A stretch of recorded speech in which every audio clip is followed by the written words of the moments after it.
I'm gonna be completely honest with everyone. I was considering going into retirement. The reason why there haven't been any videos in such a long time is because I was busy with finals, and I was thinking, like, I barely have time for any, like, hobbies or anything like that, so I might have to give up this channel. However, like, it's summer break for me now, surprising because it's May, and I realize that I can't really live without this. I need it. I need to ramble about random things. So here I am again, and uh, yeah. So this video, I'm going to talk about a phenomenon that has happened recently with recent events. That's right. I'm talking about the Kendrick and Drake beef, and this is so widespread that even my friends, whose only exposure to music is like video game soundtracks and anime openings, are talking about like the beef and the diss tracks, things like that, as if they didn't frown upon rap like 3 months ago. So, yeah, I want to issue, basically, I want to save the people I know whose only exposure to hip-hop is Maury Calliope and introduce them to what I consider real rap, which is Kendrick Lamar. I've been listening to Kendrick for a while now, and I don't really talk about him with anyone I know because I'm kind of ashamed of it. Once again, my friends don't listen to that kind of music, so they might think I'm a normie or something. In fact, for a while, I didn't admit to myself that I liked the music. I just, like, said I liked the person. Because, like, as you may or may not know, I am obsessed with David Bowie. I will talk about him any day, all day, if you give me the chance. And David Bowie's last album, Black Star, released in 2016, his producer said in an interview that he was inspired a lot by Kendrick Lamar's To Pimp a Butterfly. And listening to To Pimp a Butterfly, you can really hear a lot of different black music styles, African American, I mean. And yeah, basically Bowie said that he was really awestruck by how many different styles Lamar was using instead of just making a pure rap album. In fact, there's things like jazz, funk, etc., all musical genres that can be traced to African American roots. So Black Star had that kind of influence as well. So I was thinking, like, if Bowie likes him, then I should like him too, because the favorite of my favorite is also my favorite. The friend of my friend is my friend, things like that. So same reason I listened to Ringo Sheena, because Addo mentioned that she was a big inspiration for her. So what I think about Kendrick Lamar is I really like the storytelling, I really like the continuity of his songs, his albums, etc. Albums such as Good Kid, Mad City and To Pimp a Butterfly are continuous in each other. They kind of tell a story if you listen to each song in order. That's something I really like in music, starting with Ziggy Stardust, continuing with Pink Floyd's The Wall. The Wall is one of my favorite albums of all time.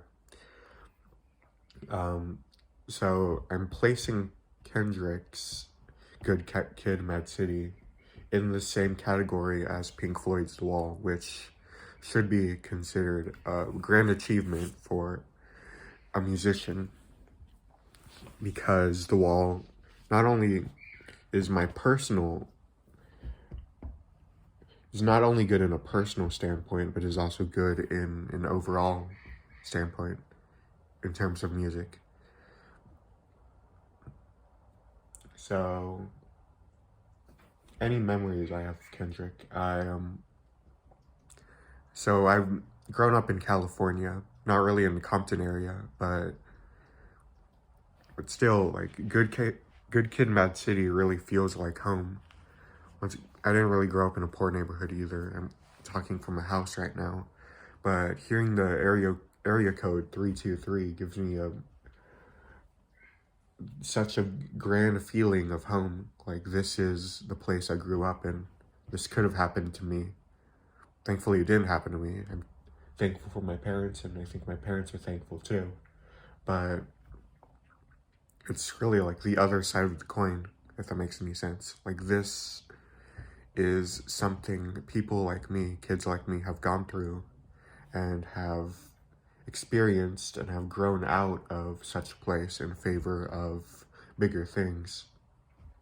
Therefore, I should have the strength to carry myself out of my current position, this unfulfilling position of emptiness and melancholy, into a greater position because I was given the resources to do so.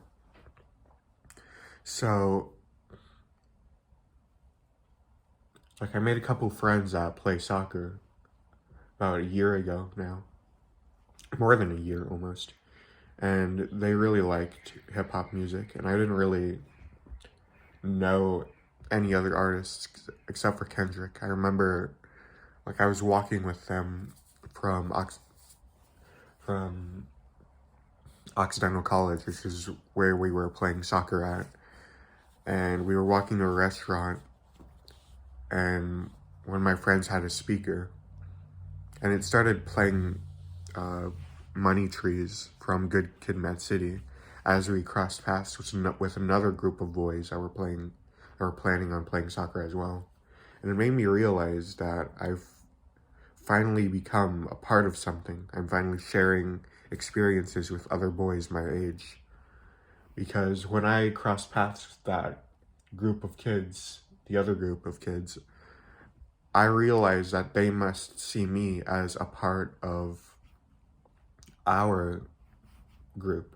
I'm no longer an outlier, basically, because I've only been friends with girls for most of my life, and like, yeah, they allowed me to be part of their group, but I wasn't the same gender as them. There were things that I couldn't share no matter what, and things that they refused to let me partake in. But now I share everything with this group of guys. And as Money Trees was playing, I was realizing that, like, now once again, I share everything with this group. I'm not an outlier. And all of us have similar goals, which is to climb to higher positions, to let go of what we were given at birth and grasp towards what we can get from this life. And then we all went to different colleges and were splintered across the United States. So I've only had that grasp of family, a found family, for a few minutes. And Kendrick Lamar reminds me of that feeling of solidarity I had with other boys. That feeling that I haven't felt for a while now that I'm in college, now that I'm separated from people I once considered friends, people I once considered family. And so, like, I'm telling you all this in this video because I want you to have that same experience that I did. Because I wouldn't have had that experience, I don't think, if I didn't listen to Kendrick Lamar, if I didn't reach out of my comfort zone of classic rock and see what real people are listening to these days on the radio. So this video is encouragement to also allow you to reach out of your comfort zone. Maybe ask what music your parents listen to. My parents grew up in the 90s, so they have a lot of exposure to classics. Things that Kendrick took inspiration from. Therefore, like, they were surprised when I asked them if I could buy the Kendrick's albums on vinyl or on CD. So I really want you to, I really want you, my viewers, all of you, to try something new in terms of music, to really explore different genres, explore old music, explore modern music, explore things that your favorite musicians like, etc., etc. It doesn't have to be hip-hop. It can be jazz. If you want to get into classic rock, just ask me. But I really want everyone to try something new, because you might have, like, there are bangers out there that you really would never find anywhere else. You could have gone your entire life without listening to this song that is now such a huge part of you, a huge part of your story, and brings you like this fulfilling, this complete enjoyment. And you could have never found it anywhere else unless I told you to reach out. So I'm going to want to thank you for watching this video, and just try something new, I guess. Thank you again. Bye.